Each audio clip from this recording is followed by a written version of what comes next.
നമസ്കാരം. ഇന്ന് സംഭവിച്ച പ്രധാനപ്പെട്ട 10 വാർത്തകളിലേക്ക് ടുഡേസ് ഹൈലൈറ്റ്സ് ആരംഭിക്കാം. സ്വാഗതം.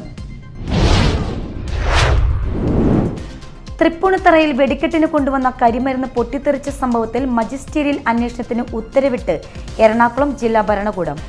സ്ഫോടനത്തിൽ 2 പേർ മരിക്കുകയും 22ഓളം പേർക്ക് പരിക്കേൽക്കുകയും ചെയ്തിരുന്നു. സംസ്ഥാനത്ത് നിന്ന് വ്യാപാരി വ്യവസായ ഏകോപന സമിതിയുടെ നേതൃത്വത്തിൽ കടയടപ്പ് സമരം. വ്യാപാരികളെ പ്രതിസന്ധിയിലാക്കുന്ന സർക്കാരിന്റെ നയങ്ങൾ തിരുത്തണം എന്നാവശ്യപ്പെട്ടാണ് സംസ്ഥാന വ്യാപകമായി സമരം സംഘടിപ്പിക്കുന്നത്. പ്രതിമാസ ഗുരുദേവ പ്രഭാഷണ പരമ്പരയ്ക്ക് SNDP യോഗം കൊടുങ്ങല്ലൂർ യൂണിയനിൽ തുടക്കമായി.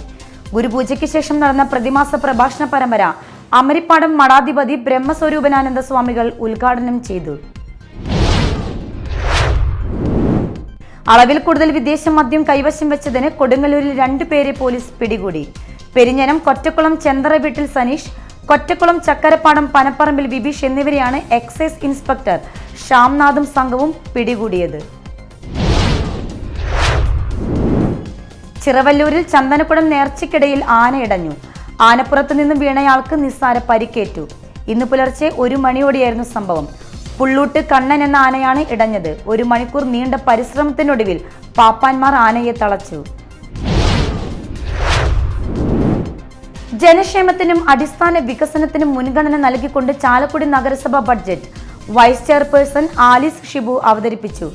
തനത് വരുമാനം വർദ്ധിപ്പിക്കാൻ നടപടികൾ, കെട്ടിടങ്ങളിലെ കൂട്ടിച്ചേർത്ത ഭാഗങ്ങൾക്ക് നികുതി ഏർപ്പെടുത്തുന്നതിനുള്ള നടപടികൾ എന്നിവ ആവിഷ്കരിക്കുമെന്നും ആലിസ് ഷിബു ബഡ്ജറ്റിൽ വ്യക്തമാക്കി.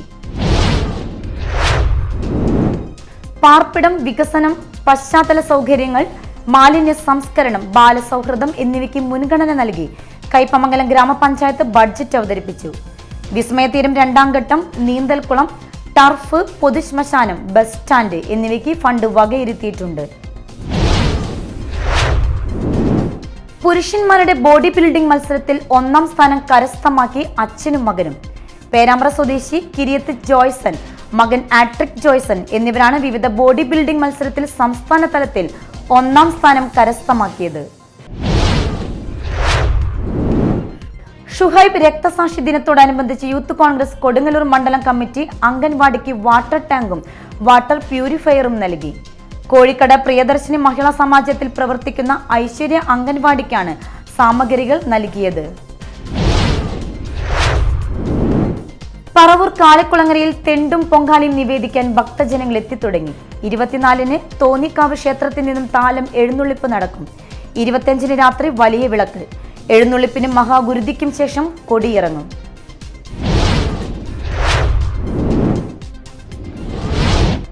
ഹൈലൈറ്റ്സ് വാർത്തകളുടെ വിശദമായ റിപ്പോർട്ട് അടുത്ത ന്യൂസ് റൗണ്ടപ്പിൽ കാണാം. ടുഡേസ് ഹൈലൈറ്റ്സ് ഇവിടെ സമാപിക്കുന്നു. നമസ്കാരം.